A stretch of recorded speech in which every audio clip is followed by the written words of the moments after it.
Hello bachcho, let's see the question. In a population consisting of 800 individuals of insect species, there are two alleles of the gene locus that determines eye color. One allele is dominant to the other. There are 250 homozygous dominant, 400 heterozygous and 150 homozygous recessive individuals. What is the approximate frequency of recessive allele in the gene pool of this population? तो हमसे यहाँ पे question में पूछा है कि in a population consisting of 800 individuals of insect species, यानी कि यहाँ पे इंसेक्ट स्पीशीज की एक पॉपुलेशन है जिसमें कि 800 इंडिविजुअल्स हैं और यहाँ पे जो एक एलील है which it is dominant over the other, तो यहाँ पे दे रखा है कि 250 और यहाँ पे होमोजाइगस डोमिनेंट है, 400 हेट्रोजाइगस है और 150 होमोजाइगस रेसेसिव इंडिविजुअल्स हैं। तो यहाँ पे हमसे जो रेसेसिव एलील है उसकी यहाँ पे अप्रॉक्सीमेट फ्रीक्वेंसी पूछी गई है। तो option A is 31%, option B is 38%, option C is 44% and option D is 56%। तो हमें यहाँ पे परसेंटेज में जो है वो एलील फ्रीक्वेंसी कैलकुलेट करनी है। तो सबसे पहले हम देखते हैं कि हार्डी विनबर्ग जो प्रिंसिपल है वो क्या होता है, उसको हम लोग यहाँ पे किस तरह से यूज़ कर सकते हैं।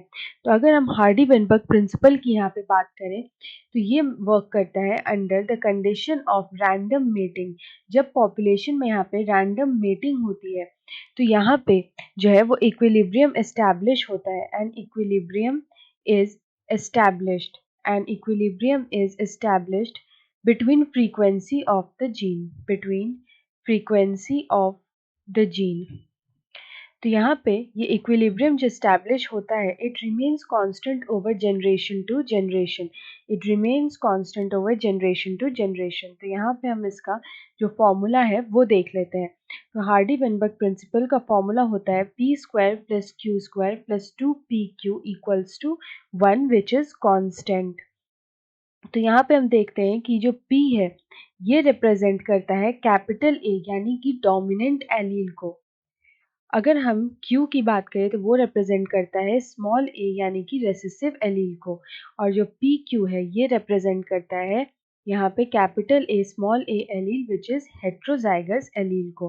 तो हमसे यहाँ पे पूछा है कि जो रेसेसिव एलील है हमें उसकी फ्रीक्वेंसी यहाँ पे निकालनी है। तो अगर हम यहाँ पे रेसेसिव एलील की फ्रीक्वेंसी की बात करें तो हम यहाँ पे यूज़ कर सकते हैं Q को। तो यहाँ पे हम बोल सकते हैं Q² = स्मॉल a। तो हमें यहाँ पे रेसेसिव जो इंडिविजुअल्स है वो दे रखा है 150 होमोजाइगस रेसेसिव इंडिविजुअल्स।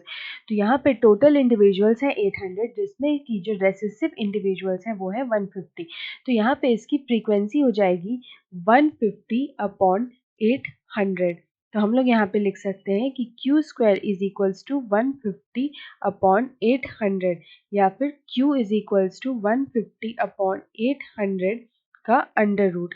तो यहाँ पे हम देखें तो हमें Q की वैल्यू आती है 0.433, लेकिन क्योंकि हमसे यहाँ पे परसेंटेज में पूछा गया है तो हम इसको इंटू 100 कर देंगे तो ये आ जाएगा हमारा अप्रॉक्सीमेटली 43.3%।